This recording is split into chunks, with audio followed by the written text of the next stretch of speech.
Welcome to the Fear and Greed Business News Afternoon Report for Thursday, the 16th of May, 2024. I'm Sean Aylmer.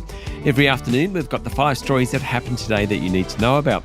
Story number 1, 2 big news events over the past 24 hours have increased the chances of interest rate cuts later this year fairly significantly. First, core inflation figures in the US, which excludes food and energy costs, rose 0.3% last month, snapping a streak of higher figures. As a result, the S&P 500 hit its 23rd record this year. The data provides hope that inflation is resuming its downward trend in the US, which would open the way for interest rate cuts there.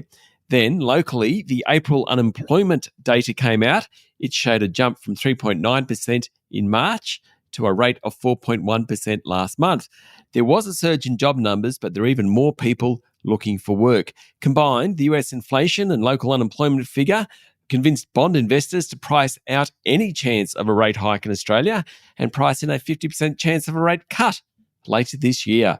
Certainly was a market-moving 24 hours. Story number 2, as a result of the interest rate news, the S&P ASX 200 closed up 1.7% to 7,881 points. Interest rate-sensitive stocks rose most. Goodman Group was up 4.6% and WiseTech Global jumped 4.2%. In fact, the real estate and tech indices were up most today. But really, all the large caps were higher, with the exception of the 2 energy companies, Woodside and Santos.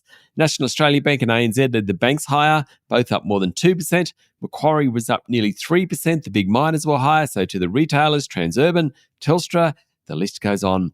In corporate news, the bidding war for Nimoy cotton has been hit by the Australian Competition and Consumer Commission, saying a sale to France's Louis Dreyfus would substantially lessen competition. That sent Nimoy's share price tumbling, and it puts Singapore's Olam in the box seat to win that battle. Problem is that Louis Dreyfus already owns 16.99% of Nimoy.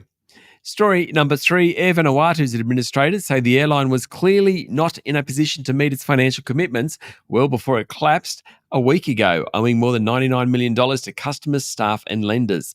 Liquidator Ernst & Young said Air Vanuatu had a high cost base for the size of its operations and a significant level of debt, employing a high number of staff for an operation of its size and nature. The carrier has been supported financially by the government of Vanuatu. Air Vanuatu flew to Brisbane, Sydney, Melbourne and Auckland, as well as Nadi in Fiji and Noumea in New Caledonia. It also operated a small domestic fleet. Story number 4, Incitec's share price hit a year high, even though the group lost money over the last 6 months. The group announced an interim loss of $148 million on the back of impairments from its fertilisers business this morning. Now, they were somewhat offset by the sale of its Waggaman ammonia manufacturing plant in the US. Investors focused on underlying gains of 18% at the company, also on talks to offload the fertiliser business. Incitec is in negotiations for the sale of the fertilisers business to an Indonesian group.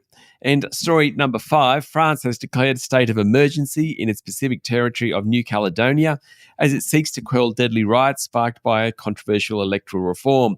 4 people, including 1 police officer, have died in unrest that has raged this week, despite the deployment of extra police and imposition of a curfew, according to the Financial Times.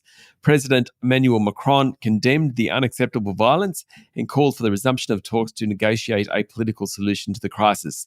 Declaring a state of emergency allows the government to restrict certain freedoms without judicial review, including banning protests, limiting travel and carrying out searches.